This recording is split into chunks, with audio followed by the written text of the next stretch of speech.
মুসলমান ভাইরা রে আমার, আসেন আমরা ফিরে আসি। এত এত গুনাহ করার পরেও মালিক জানায়া দেয়, আমার মালিক জানায়া দেয়, ও মুসলমান আপনি কি পরিমাণ গুনাহ করছেন, কি এমন গুনাহ করে ফেলছেন যে আপনি মালিকের কাছে চাইতে লজ্জা লাগে। আপনি এমন কোন গুনাহ করছেন? আমার মালিক বলে দেয়, ও মুসলমান, এত পরিমাণ গুনাহ তুমি করো নাই, এত পরিমাণে নাফরমানি তুমি করো নাই। ও মুসলমান, তুমি কি জানো কিনা, তোমার কি জানা আছে কিনা, ওই যে এক ব্যক্তি 100 খুন করছিল, 100 খুন করছিল, 100 মানুষকে হত্যা করছে। তাইলে বুঝেন সে কেমন হত্যাকারী, তাইলে বুঝেন সে কেমন জঘন্য অপরাধ। কিন্তু আমার মালিক জানায় দেয়, ও মুসলমান,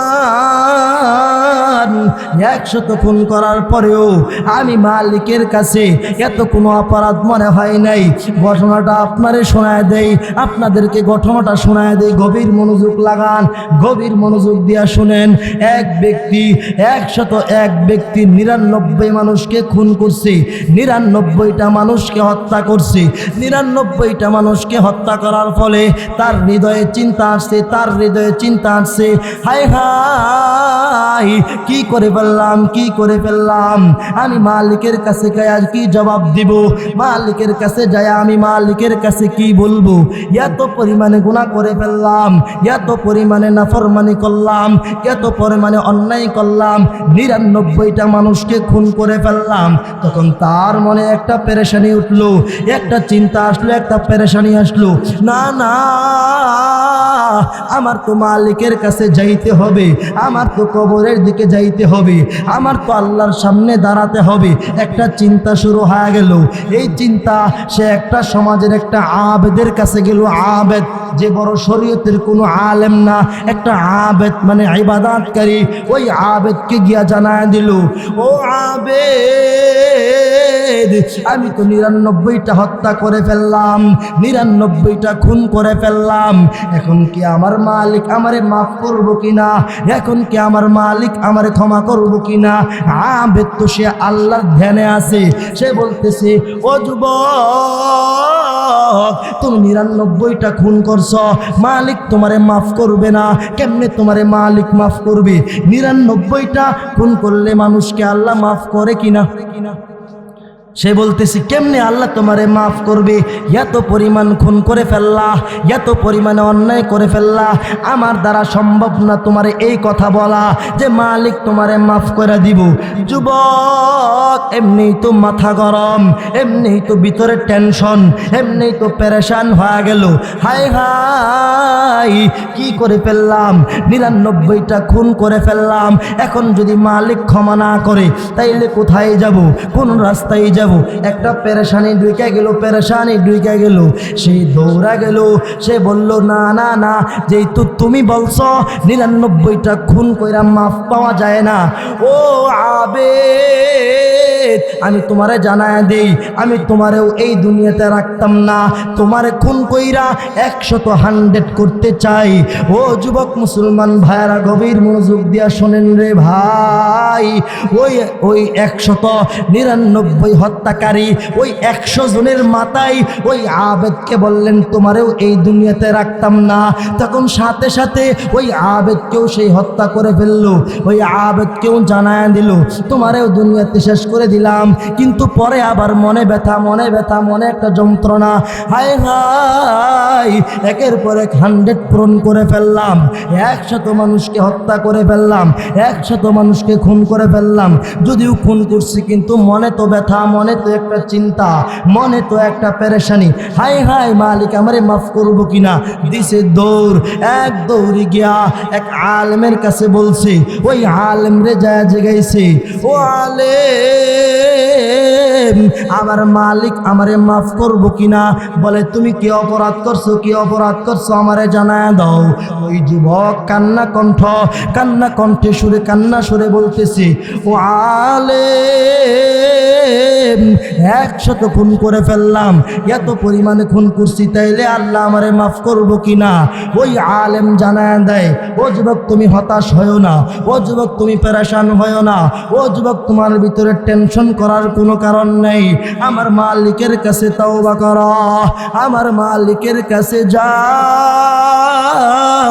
গভীর রাতে তাহাজ্জুদের নামাজের মাধ্যমে ঠান্ডা পানি দিয়া ওযু কইরা কইরা, যখন কেউ সজাগ থাকে না, সবাই যখন ঘুমায় যায়, সমাজের সবাই ঘুমায়, যখন তোমার মাও ঘুমায়, তোমার বাবাও ঘুমায়, তোমার সন্তানেরাও ঘুমায়, সবাই ঘুমের মধ্যে নিমজ্জিত হয়ে গেল। ও যুবক, তখন তুমি ঘুম থেকে উঠা ঠান্ডা পানি দিয়া ওযু কইরা দুইটা হাত বাড়ায় দিয়া মালিক রে জানায় দাও, ও মালিক,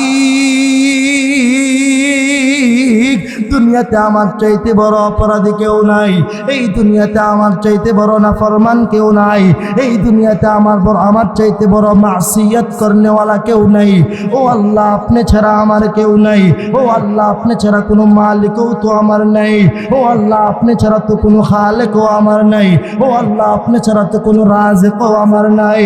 ও মালিক, দুইটা চোখের পানি ফালায়া ফালায়া যখন সে কান্দে, আল্লাহর ওই আলেম ওই হত্যাকারীকে জানায় দেয়, তুমি যখন গভীর রাতে তাহাজ্জুদের নামাজের মাধ্যমে তাওবাহে নাসুহার মাধ্যমে আমার মালিকের কাছে চাইবা, আমার মালিকের কাছে মাফ চাইবা, আমার মালিক তোমারে নিরাশ করবে না।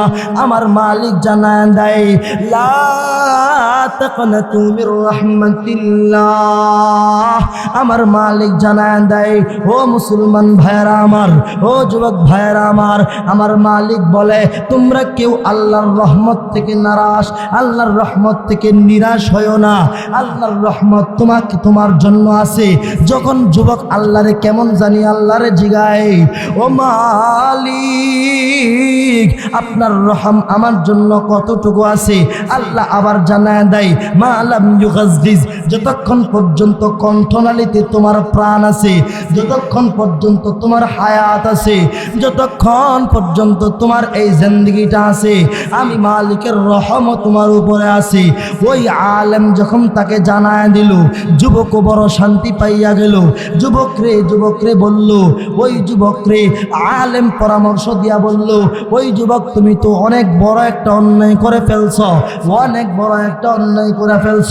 তোমার এই অন্যায় ক্ষমাযোগ্য তবে ঠিক, তবে তুমি যেই সমাজে বাস করতেছ, তুমি যে এলাকায় থাকতেছ, তুমি যেই শহরে থাকতেছ, এটা ভালো শহর নয়। এই শহরে কোনো ভালো মানুষ নেই, এই শহরে আল্লাহওয়ালা নেই, এই শহরে মালিকরে ডাকার মতো কোনো লোক নাই। এই শহরে আল্লাহওয়ালা বলতে আল্লাহর তাসবিহ পড়নেওয়ালা, মালিকরে ডাকনেওয়ালা, মালিকের কাছে ক্ষমা চানেওয়ালা কেউ নেই। এই সমাজটা বিভ্রান্তি দিয়া ভরা হয়ে গেছে। এই সমাজের মধ্যে আল্লাহর নাফরমান দিয়া ভরে গেছে। ওই এলাকাটা, ওই এলাকার মধ্যে এত পরিমাণ পাপাচার ভরপুর হয়ে গেছে, এত পরিমাণ পাপাচার জমা হয়ে গেছে। ওই এলাকা থেকে যখন কোন যুবক মালিকের কাছে হাত তুলে, মালিকের কাছে ক্ষমা চায়, মালিক ওই এলাকার মানুষদেরকে ক্ষমা করে না। কেন ক্ষমা করে না? নাফরমানি এত করে ফেললো, গুনাহ এত করে ফেললো, মাসিয়াত এত করে ফেললো, আল্লাহর নাফরমানিতে এত বেশি নিমজ্জিত হয়ে গেল, মালিকের গজব নাজিল হয়ে গেল।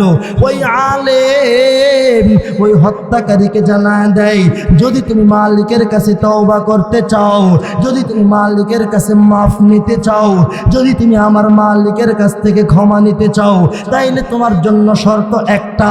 যুবক বলে, ও আল্লাহর ওলি, কি শর্ত আমার জন্য? আপনি আমার জন্য বইলা দেন। তখন আলেম জানায় দেয়, তওবাহে নাসুহা করতে হবে, তবে একটা শর্ত লাগায় দেই, একটা শর্ত মোতাবেক তোমার জন্য তাওবায়ে নাসুহা কার্যকর হবে। যুবক ডাক দিয়া বলেন, ও আলেম, তাড়াতাড়ি বলেন, তাড়াতাড়ি শর্তটা আমারে বইলা দেন। আলেম বলেন, এই এলাকা ছাড়াও, এই শহর ছাইরা ভিন্ন শহরে চইলা যাও। ওই এলাকার মানুষ ভালো, ওই এলাকার মানুষের তাকওয়া আছে, ওই এলাকার মানুষের পরহেজগারি আছে, ওই এলাকায় তুমি চইলা যাও। যুবক কথা মতো, আলেমের ওই কথা মতো যুবক এক দৌড় দিয়া রওনা হয়ে গেল। যুবক ওই মালিকের কাছ থেকে তওবা করার জন্য, মালিকের কাছ থেকে ক্ষমা নেওয়ার জন্য দৌড় দিয়া রওনা হয়ে গেল। ও মুসলমান, ওই যুবক পেরেশান হয়ে গেল, মনের ভিতরে একটা পেরেশানি ঢুকে গেল, মনের ভিতরে একটা খটকা লাগে গেল, এত পরিমাণে পেরেশান হয়ে গেল। হাই হাই, এত পরিমাণ অন্যায় করে ফেললাম, এত বড় একটা অন্যায় করলাম, এত বড় নাফরমানি করলাম। যুবক এক দৌড় দিল, এক দৌড় দিয়ে যুবক যাইতেছে ওই ভালো এলাকার দিকে, যুবক ছুটতেছে ওই ভালো এলাকার দিকে, যুবক রওনা হয়ে গেল। যুবক যখন রওনা হয়ে যায় তখন যুবক ভালো এলাকার দিকে যাইতেছে, আমার মালিক জানায় দেয় তার ভিতরে তওবা করার স্পৃহা আছে, তার ভিতরে তওবা করার এরাদা আছে, তার ভিতরে তওবা করার যে মন মানসিকতা, ওই মন মানসিকতায় ভরপুর। কিন্তু যুবক তো মনে ব্যথা, মনে ব্যথা, মনে ব্যথা, যদিও 100 গুণ করছে তারপরেও তো মনে ব্যথা। কিন্তু মনে ব্যথা থাকলে কি হবে? মাফ তো আল্লাহর কাছ থেকে নিতে হবে। যুবক ছুটে গেল, যুবক ছুটে গেল, যুবক ছুটে গেল ওই ভালো এলাকার দিকে। আল্লাহর কি কুদরত, আল্লাহর কি কারিশমা! ওই ভালো এলাকার দিকে যাওয়ার আগেই আল্লাহ তাআলা ওই যুবকের, ওই হত্যাকারীর মৃত্যু দিয়া দিলেন। আল্লাহ তাআলা ওই হত্যাকারীর মৃত্যু দিয়া, ওই হত্যাকারীর মৃত্যু দিয়া আল্লাহ তাআলা ওইখানে আল্লাহ হত্যাকারীর মৃত্যু দিয়া দিলেন। হত্যাকারীর মৃত্যু হয়ে গেল। তখন স্বাভাবিকভাবেই যখন মানুষ মৃত্যুবরণ করে, ওই যদি আমলওয়ালা হয়, ওই যদি পরহেজগার হয়, ওই যদি বুজুর্গ হয়, তাইলে জান্নাতের ফেরেশতা, তাইলে আমলওয়ালা ফেরেশতা, তাইলে জান্নাতের ফেরেশতা তার রূহটা কবজ করার জন্য চলে আসে। আর যদি নাফরমান হয়, আর যদি লাশটা নাফরমান হইয়া যায়, লাশ যদি নাফরমান হয়, ফেরেশতাও গজবের ফেরেশতা তার রূহটা কবজ করে, তখন তার তো মৃত্যু হয়ে গেল। ওই ভালো এলাকায় যাওয়ার সুযোগ আর হয় নাই, একটা মধ্যবর্তী জায়গায় একটা মৃত্যু হয়ে গেল। ওই আযাবের ফেরেশতারা তারা বলতে লাগলো, তাদের কাজ তো তাদের কাজ তো জাহান্নামীদেরকে জাহান্নামে নিয়ে নেওয়া। আযাবের ফেরেশতা আর গজবের ফেরেশতা আর জান্নাতের ফেরেশতা তারা ঝগড়া লাগা গেল। হায় হায়, তারা ঝগড়া শুরু করে দিল। আযাবের ফেরেশতা তারা বলে সে জাহান্নামী, সে কখনো জান্নাতে যাইতে পারবে না। আর জান্নাতের ফেরেশতা তারাও জানায় দেয়, না না, তার ভিতরে তাওবার স্পৃহা আছে, না না, তার ভিতরে তাওবার এরাদা আছে, তার ভিতরে তাওবার পূর্ণাঙ্গ ইচ্ছা আছে, সে জান্নাতে যাবে। যখন দুই ফেরেশতা, গজবের ফেরেশতা এবং আযাবের ফেরেশতা এবং জান্নাতের ফেরেশতা তানাজুল লাগা দিল, তখন ও যুবক ভাইরা, মুসলমান ভাইরা, ইমানদার ভাইরা, যখন দুই ফেরেশতা ঝগড়া বাইধা গেল, আমার মালিক বলেন তোমাদের কাজ হবে না। আমার মালিক আরেকটা ফেরেশতা পাঠায়া দিলেন। ওই ফেরেশতারে ঘোষণা দিয়া দিলেন দুই এলাকার মাফ নেওয়ার জন্য। ওই যুবক যে দৌড় দিছে, ওই কি ভালো এলাকার দিকে বেশি মাইল না খারাপ এলাকার দিকে বেশি মাইল? ওই আসলে বাস্তবিক পক্ষে যুবক দৌড় দিয়া খারাপ এলাকার দিকে বেশি মাইল ছিল। কিন্তু আমার মালিকের চাহাত, আমার মালিকের মনের তামান্না, আমার মালিক বলেন না না, ওই ব্যক্তিকে জাহান্নামে দেওয়া যাবে না যেই ব্যক্তির ভিতরে তাওবা করার ইচ্ছা আছে। আমার মালিক বলেন রে যুবক, ওই ব্যক্তিকে কখনোই জান্নাতে জাহান্নামে দেওয়া যাবে না যেই ব্যক্তি তাওবা করতে চায়, যেই ব্যক্তি আল্লাহর কাছে মাফ নিতে চায়। আল্লাহ জমিনকে আদেশ দিলেন, তৎক্ষণাৎ আল্লাহ জমিনকে আদেশ দিলেন, হে জমিন, তুমি ওই ভালো এলাকার দিকে তুমি সম্প্রসারিত হয়ে যাও। জমিনটা খারাপ এলাকার দিকে ছিল, আল্লাহ সরাসরি জমিনকে আদেশ দিলেন তুমি ভালো এলাকার দিকে সম্প্রসারিত হয়ে যাও। আল্লাহর আদেশ অনুযায়ী জমিন ওই ভালো এলাকার দিকে, খারাপ এলাকার থেকে ভালো এলাকার দিকে মাইল হয়ে গেল। জমিন যখন ওই ভালো এলাকার দিকে চলে গেল, আমার মালিক তখন বলে, ও আমার ফেরেশতারা, তোমরা মাইপা কি পাইছো, মাইপা কি পাইছো? ভালো এলাকার দিকে পাইছো না খারাপ এলাকার দিকে পাইছো? তখন ফেরেশতারা অকপটে জানা দেয়, ও আমার মালিক, আমরা মাইপাতারে ভালো এলাকার দিকে পাইছি। দেখেন আল্লাহর কি কারিশমা, সেই কিন্তু মরছে খারাপ এলাকার দিকে। আল্লাহ তৎক্ষণাৎ সে তাওবার ইচ্ছা করছিল, এই জন্য মালিক তৎক্ষণাৎ জমিনকে আদেশ দিয়া ভালো এলাকার দিকে জমিনকে লাগায়া দিয়া আল্লাহ ফেরেশতারে জিজ্ঞাসা করে, ও আমার ফেরেশতারা, তারা কি তোমরা ভালো এলাকার দিকে পাইছো না খারাপ এলাকার দিকে পাইছো? ফেরেশতারাও মালিকরে জানা দেয়, ও আমার মালিক, মালিক আমরা তো মাইপাতারে ভালো এলাকার দিকে পাইছি। আল্লাহ তাআলা তখন ঘোষণা দিয়া দেয়, আল্লাহ তাআলা যখন সার্টিফিকেট দিয়া দেয়, ও আমার ফেরেশতারা কখনোই তোমরা তাকে জাহান্নামে দিতে পারবা না, কখনোই তোমরা তাকে জাহান্নামের আগুনে জ্বালাইতে পারবা না। ফেরেশতারা বলে কেন কেন কেন মালিক, কেন তার জাহান্নামের আগুন জ্বালাইতে পারবো না? আমার মালিক জানায় দেয় তার ফেরেশতার তার জাহান্নামের আগুনে জ্বালাইতে পারবা না। এই জন্য তার মনে একটা ব্যথা ছিল, তার মনে একটা তামান্না ছিল, আল্লাহর কাছ থেকে কিভাবে মাফ নেওয়া যায়, আল্লাহর কাছ থেকে কিভাবে তওবা করা যায়, আল্লাহর কাছ থেকে কিভাবে ক্ষমা নেওয়া যায়। একটা পেরেশানি ঢুকে গেছিল, একটা হতাশ হয়ে গেছিল, এমন পেরেশান হয়ে গেছে, এমন চিন্তিত হয়ে গেছে, হায় ভাই ক্ষমা নেওয়া ছাড়া আমার কোনো রাস্তা নাই, মাফ নেওয়া ছাড়া আমার কোনো রাস্তা নাই, আল্লাহর দিকে ছোটা ছাড়া আমার কোনো রাস্তা নাই। ও যুবক ভাইরা, বুড়া বাবারা, মুসলমান ভাইরা, দিলের কান লাগায়া দিলের কান লাগায়া দিলের কান লাগায়া এখান থেকে ওঠার আগেই মালিকের কাছে তওবা করেন। মালিকের কাছে দুই হাত বাড়ায়া মালিকের কাছে বলেন, ও মালিক, আল্লাহ দুনিয়াতে আসার পর থেকে নিয়া বহু পরিমাণে গুনাহ করে ফেলছি, বহু পরিমাণে নাফরমানি করে ফেলছি, কতবার জানাই লিপ্ত হয়ে গেলাম, চোখের জানাই লিপ্ত হয়ে গেলাম, হাতের জানাই লিপ্ত হয়ে গেলাম, কলবের জানাই লিপ্ত হয়ে গেলাম, শরীরের জানাই লিপ্ত হয়ে গেলাম। ও ভাইরা, কতবার মিথ্যা কথা বললেন, কতবার কবিরা গুনাহের মধ্যে লিপ্ত হয়ে গেলেন, কতবার মানুষকে আঘাত দিলেন, কতবার মানুষকে অন্যায়ভাবে কষ্ট দিলেন। ও যুবক, চক্ষুটা নিচে দিয়া দিলটা লাগায়া মালিকের কাছে চাও, মালিকের কাছে ক্ষমা চাও, মালিকের কাছে দুইটা হাত তুইলা বলো, ও মালিক,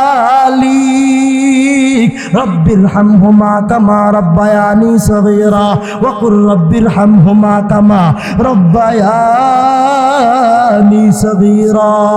রব্বানা আতিনা ফিদ দুনিয়া হাসানা ওয়া ফিল আখিরাতি হাসানা ওয়া কিনা আযাবান নার। আল্লাহুম্মা ইন্নী যালামতু নাফসি যুলমান কাসীরা। আল্লাহরে বলেন, ও মালিক, নফসরে অনেক কষ্ট দিছি, নফসের উপরে অনেক জুলুম করছি, নফসের উপরে এত জুলুম করছি, এই পরিমাণ জুলুম না করলেও পারতাম, গুনাহের দিকে দাবিত না হইলেও পারতাম, মালিক আপনারে কষ্ট না দিলেও পারতাম, আল্লাহর নবীরে কষ্ট না দিলেও পারতাম, কিন্তু যাই না বুইজা বুইজা কিন্তু জাহান্নামের পথে হাঁটলাম, জাহান্নামের পথে ছুটলাম, মালিকের অবদ্ধতার দিকে ছুটলাম, মালিকের নাফরমানির দিকে ছুটলাম। ও যুবক ভাইরা, আজকে আপনাদেরকে নসিহত একটাই থাকবে, আজকে এখান থেকে ওঠার আগে, এখান থেকে যাওয়ার আগে, বাড়িতে যাওয়ার আগে দুই হাত তুইলা তুইলা মালিকের কাছে বলবেন, আয় আল্লাহ, আয় আল্লাহ, তাহাজ্জুদের নামাজে দাঁড়ায়া, তাহাজ্জুদের সময় যখন কেউ সজাগ থাকে না, যখন সবাই ঘুমায়া থাকে, আপনার মাও ঘুমায়, আপনার বাবাও ঘুমায়, পাড়া প্রতিবেশী সবাই ঘুমায়া থাকে, তখন একা একা আপনি ঠান্ডা পানি দিয়ে ওযু কইরা দুই হাত তুইলা মালিকের কাছে বলেন, আল্লাহ, আপনি ছাড়া এই দুনিয়াতে আমার কেউ নাই, আপনি ছাড়া কোনো মালিক নাই, আপনি ছাড়া কোনো খালেক নাই, আপনি ছাড়া কোনো রহমওয়ালা নাই, আপনি ছাড়া কোনো রাজেক নাই, আপনি ছাড়া কোনো গফফার নাই। আয় আল্লাহ, আপনি যদি আমাদেরকে মাফ না করেন, আয় আল্লাহ, আপনি যদি ক্ষমা না করেন, তাইলে আমরা কোন পথে যাইব, আমরা কই যাইব? ও মালিক, আপনি আমারে মাফ করে দেন, আয় আল্লাহ, আপনি আমাদের সবাইকে মাফ করে দেন। গভীর রাতে তাহাজ্জুদের নামাজের মাধ্যমে চোখের পানি সাইরা সাইরা, ও মুসলমান ভাইরা, দুনিয়ার আগুন যেরকম পানি ছাড়া নিবে না, দুনিয়ার আগুন যেরকম পানি ছাড়া নিবে না, আমার মালিকও জানায় দেয়, ও মুসলমান, মুসলমান, ও আমার যুবক ভাইরা, গুনার কারণে জাহান্নামে যে আগুন তৈরি হয়, গুনাহ করার কারণে জাহান্নামে যেই ভয়ঙ্কর শাস্তি তৈরি হয়, যেই আগুন তৈরি হয়, দুনিয়ার আগুন যদি পানি ছাড়া না নিবে, দুনিয়ার আগুন যদি পানি ছাড়া নিবানো না যায়, তাইলে গুনার কারণে, আল্লাহর নাফরমানি করার কারণে, আল্লাহর অবাধ্যতা করার কারণে জাহান্নামের যে আগুন, জাহান্নামের যে আগুন তৈরি হয়েছে, কেমনে ভাবলেন ওই আগুন থামবে? ও যুবক ভাইরা, যখন কোনো ঘরে আগুন লাগা যায়, যখন কোনো বাড়িতে আগুন লাগা যায়, যখন কোনো দোকানে আগুন লাগা যায়, ফায়ার সার্ভিস ওই আগুন থামাইতে পারে না। ফায়ার সার্ভিস ওই আগুন থামাইতে অপারগতা প্রকাশ করে। আপনারা দেখছেন কত বড় বড় আপনার মার্কেট পুড়ে গেল, কত বড় বড় মার্কেট পুড়ে ছাই হয়ে গেল, মুহূর্তেই শেষ হয়ে গেল। কত তাজা যুবকের প্রাণ চলে গেল, কত বুড়া বাবার প্রাণ চলে গেল। এইটা কিন্তু দুনিয়ার আগুন, এইটা কিন্তু আমার আপনার রান্না করার মতো আগুন। ও যুবক ভাইরা, বুড়া বাবারা, মাথাটা একটু নিচে দিয়া দিল লাগায়া চিন্তা করেন, গুনার কারণে যে আগুন তৈরি হয়েছে, গুনাহ করার কারণে আল্লাহ তাআলা জাহান্নামের মধ্যে যেই আগুন আমার জন্য আপনার জন্য বানাইছে, নাফরমানের জন্য বানাইছে, ওই আগুন মনে করতেছেন আপনি দুনিয়ার পানি দিয়ে নিভাইবেন, কখনোই সম্ভব নয়। আল্লাহর নবী জানায় দেয়, ও যুবক, জাহান্নামের আগুন যদি নিভাইতে চাও, জাহান্নামের ধাউ ধাউ আগুন যদি নিভাইতে চাও, জাহান্নামে যদি মাফ পাইতে চাও, জাহান্নামে যদি ক্ষমা পাইতে চাও, মালিকের কাছ থেকে যদি ক্ষমা নিতে চাও, আল্লাহর কাছে যদি দামি হইতে চাও, তাইলে দুনিয়ার পানি দিয়া গুনাহ করার কারণে যে আগুন তৈরি হয়েছে,